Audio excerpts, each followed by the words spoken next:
Good evening. My name is Jeffrey Adams. I am the Associate Planner for the City of Pasco.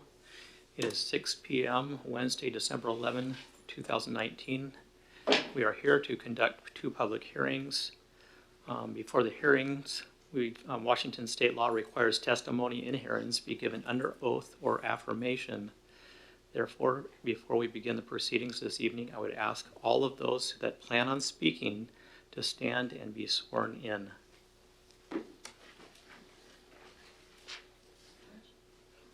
Okay. Do each of you swear or affirm to tell the truth in the testimony that you give? If so, please answer, I do. I do. Thank you. We'll now consider item A, special permit for Pasco Haven Low Barrier Housing, Master File SP 2019-010. I hereby declare the public hearing open. If there be any who wish to comment specifically on this item, you may do so now.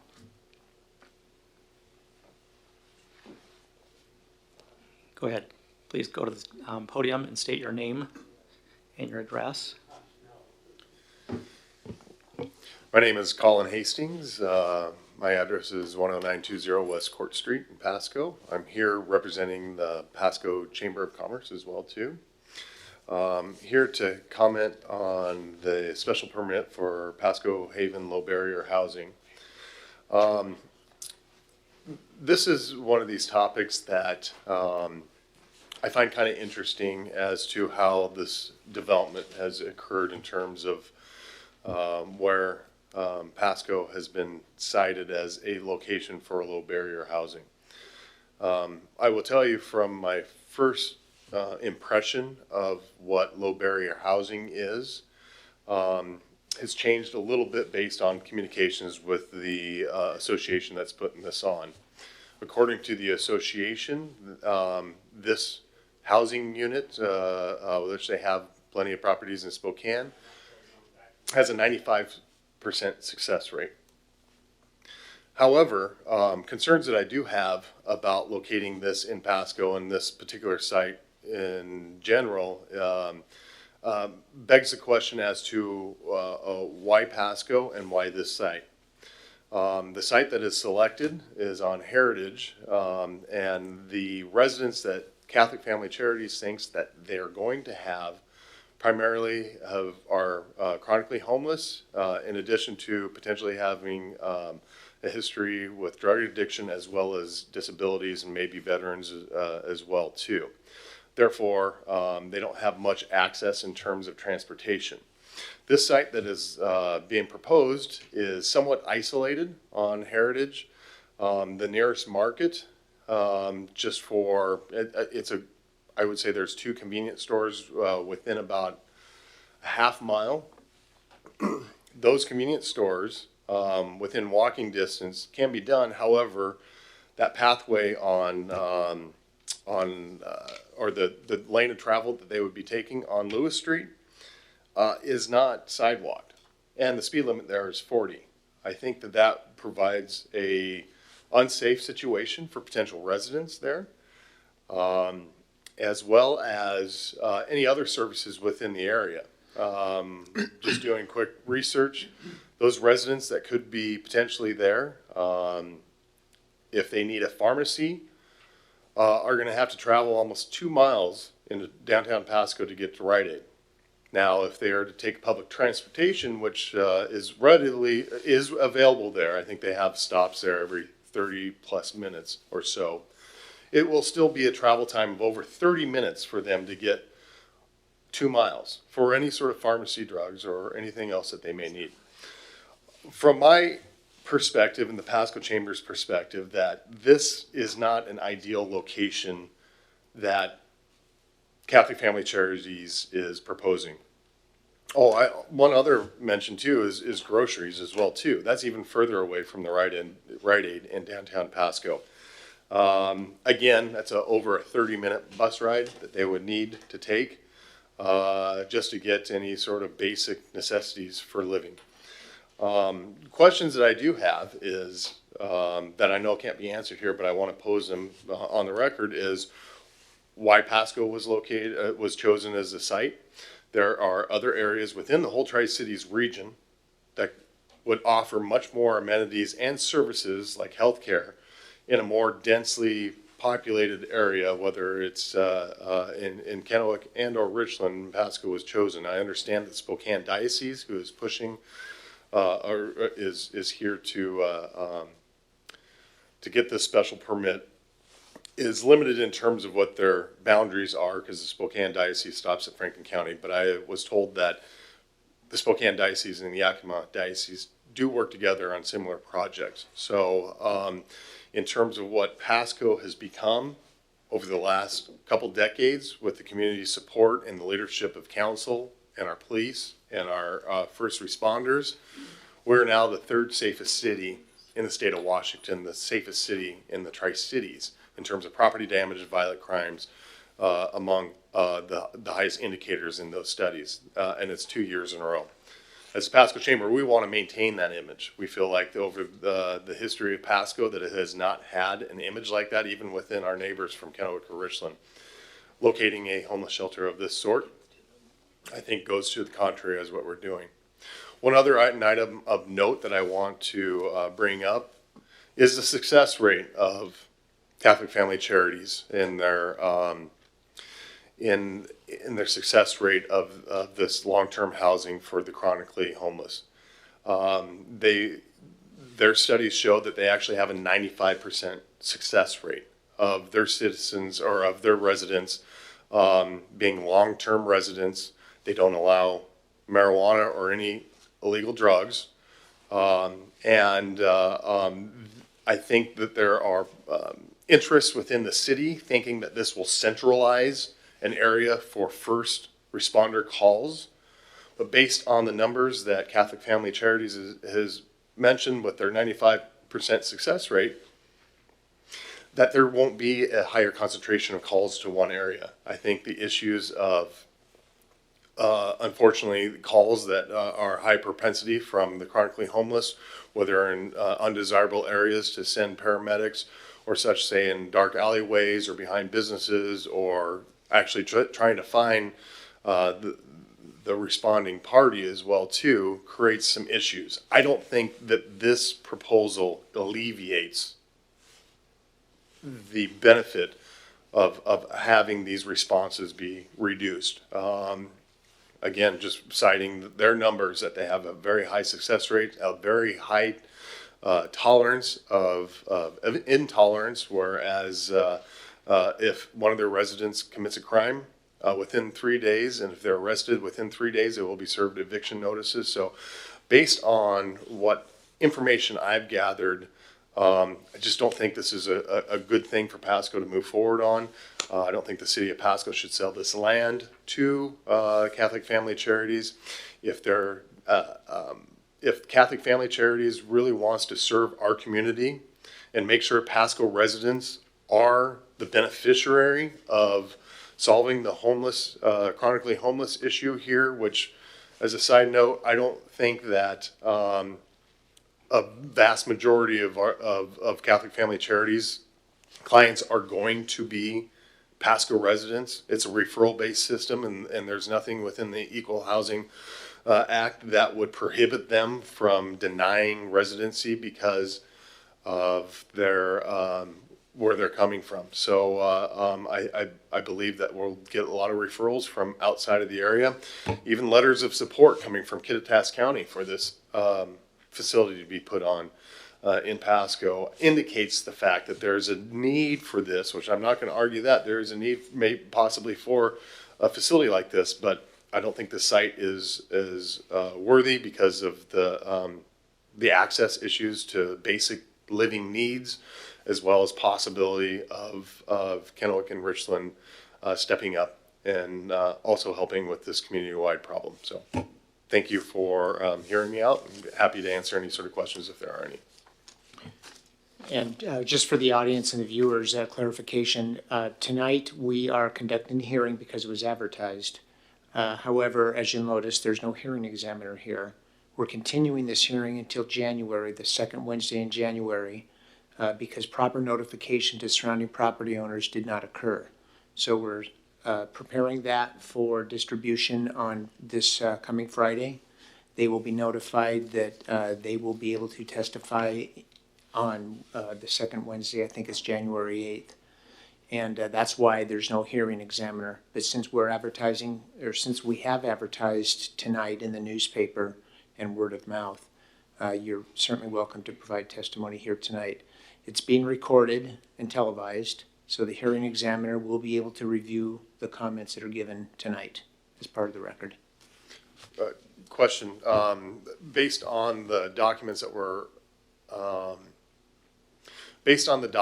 that were online for this hearing, and I thought I noticed that there was proper notice that at least was indicated was done in the Tri-City Herald possibly in October or November. I thought in the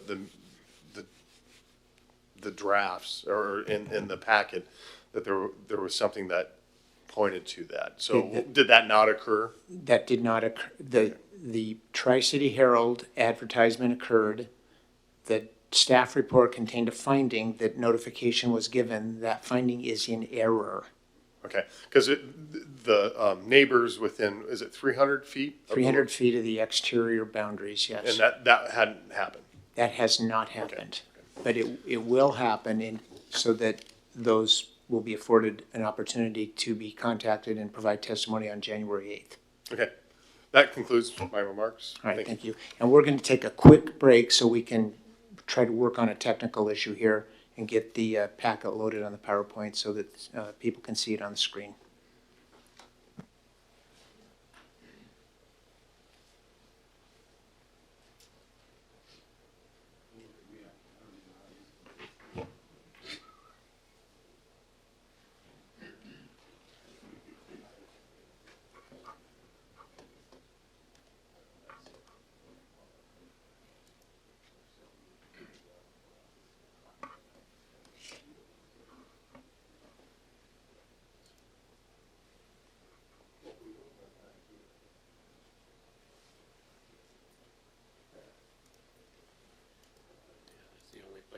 See it loaded up on here, so I don't have the passwords and things like that.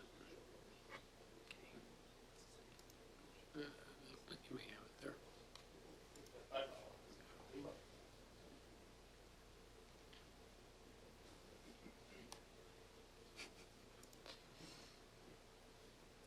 know why this is even open.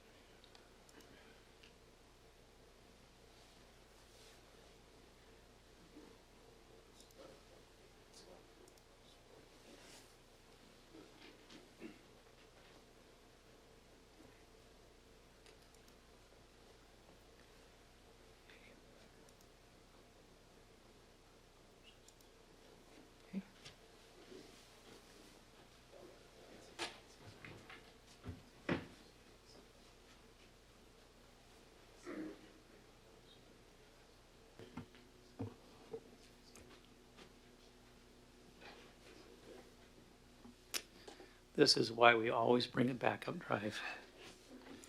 I'd like to add that we have agendas and a copy of the packet, plus I have my business card there that has the email address that you can send your comments to if you want to introduce written comments to the hearing examiner packet for next month. There are only two full packets, but you can also access them online. Yes. Okay, if anybody else would like to provide public testimony that's being recorded for the hearing examiner's viewing, you're more than welcome to at this point.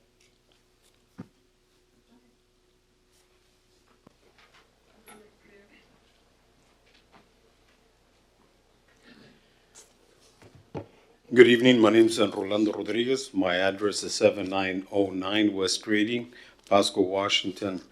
I'm here tonight to speak against the city selling or allowing special permit for the Pasco Haven low barrier housing. As a business owner in the downtown region, we definitely have some issues with what happened with the mission, as we're seeing an increase in vagrancy.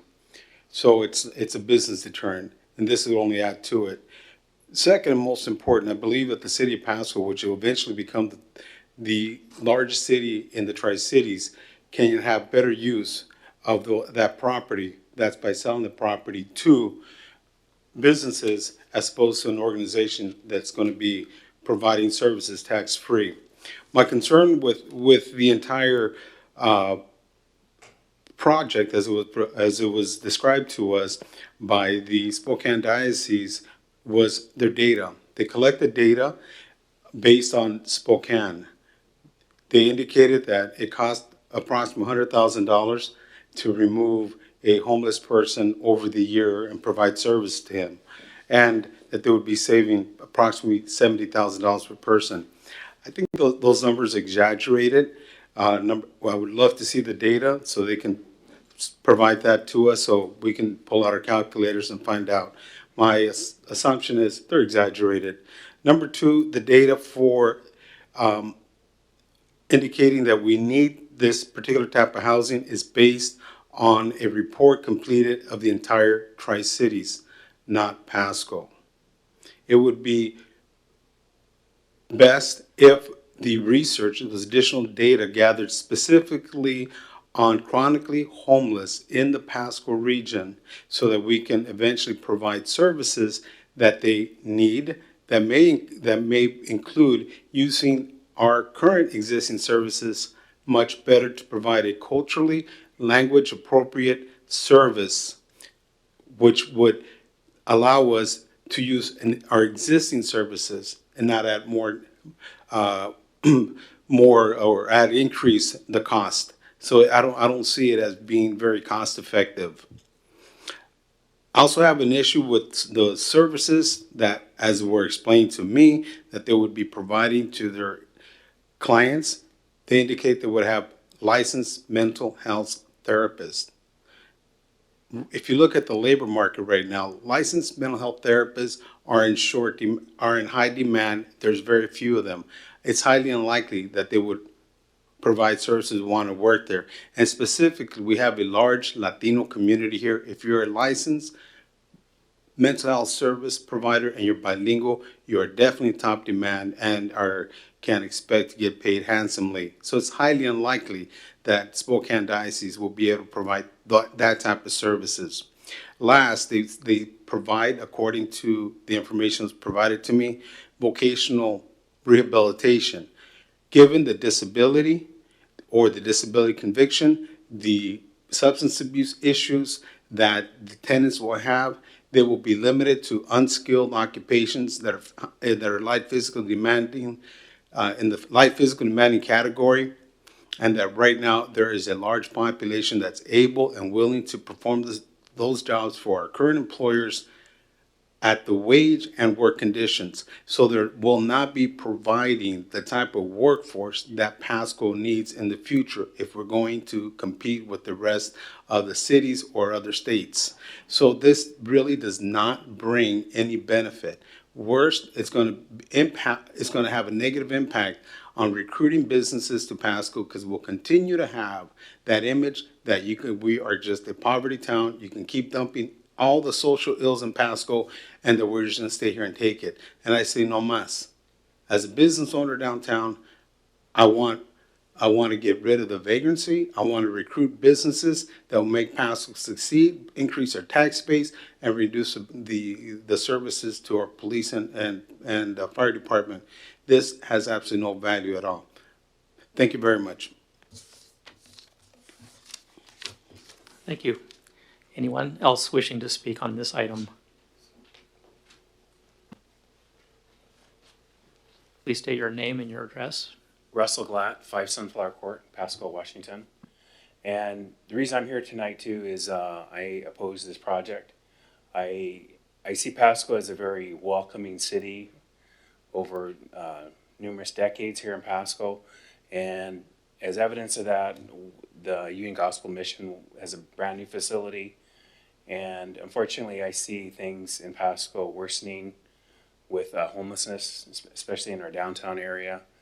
This specific project here over in East Pasco, it doesn't serve the community. It's a complete mismatch as well. In fact, that project would actually reduce the property value in the area and affect families that living in that area as well.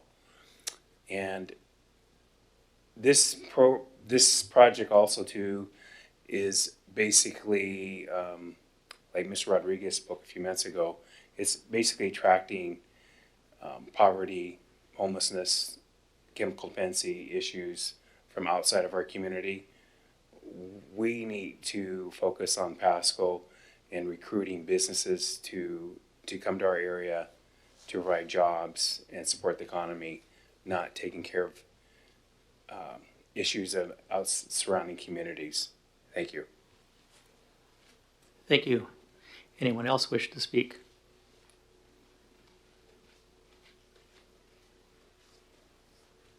Good evening. I'm Janice Hastings, 922 West Henry Street, Pasco. I'm here representing a downtown Pasco business also. We have a family-owned business that's been here for 70 years. I've seen it all. I have huge windows. I see everything. I don't think this is a match for our community either. There was a kind of a last-minute meeting last week that we were invited to with some of the board of directors of the PDDA. The gentleman representing the Catholic Family Charities was there. The information was very vague, quite incorrect compared to what we printed off online today. Lots of different discrepancies. But we were basically told it was a good fit for us. We would be a good community to have this. I disagree vehemently, and I do agree with my counterparts where if we were to put a light industrial or a business there, it would actually be adding to the quality of life in our community and not a magnet to those who, according to the charity's own records, they have a great success rate, and once they get filled up, nobody ever leaves. So it's not like they're helping these individuals grow and get a GED or an education or a skill. They are giving them their own place, which I can understand. If that's what you want, then it's marvelous. I just don't think that that's the right area for it. It is way isolated. The other thing in the packet I didn't appreciate were other communities telling us how great that would be for us. I was a little suspect about it. It's like, why would someone from another county or another city write a letter saying, "Oh, what a great thing for Pasco"? Kind of under the current as, you know, why do you think this is so wonderful, and maybe you've got a lot more space and it should be in your backyard. The downtown does have some areas of problems. I'm very proud of our police force. They take excellent care of all of us. They bend over backwards. They try. They love this community as much as the rest of us do. I do think that it isn't going to solve the problems that we're being told, because if they're kicked out or they've got company or they've got partiers, they can't do it in the Catholic Charities building, but they can sure do it downtown in the alley behind my store. I just think that there are better spaces, there are better sites for it, and it was kind of this hurried up thing that all of a sudden we're being told that this is happening, and that it would be good for us. I disagree vehemently.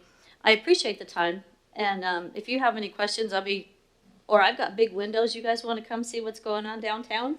The good, the bad, and the ugly. We can take care of it. But I would like to say that our firefighters and our police department, they do yeoman work for us. And I hate to add another 50 beds in an apartment complex, you know, a mile from downtown with its own set of problems. So, thank you. Appreciate the time. Thank you. Anyone else wish to speak on this item?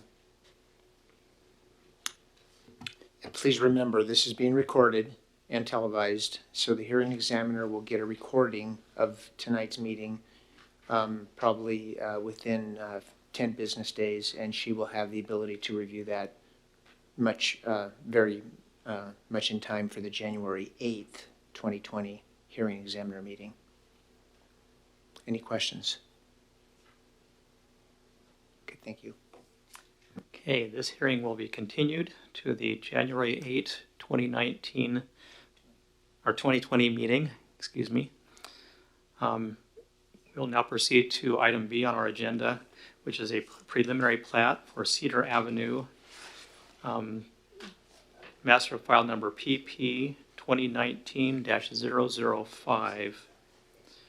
I hereby declare this hearing open, and if there are any wish to comment specifically on this item, please do so now. And again, if you wish, you may comment via email or snail mail or in person. If you would bring your comments to the planning department before 5 o'clock, January 8, 2020. Any comments? And seeing none, we will continue this hearing to the January 8, 2020 meeting. Having no other business to consider, this meeting of the hearing examiner of the City of Pasco stands adjourned until January 8, 2020.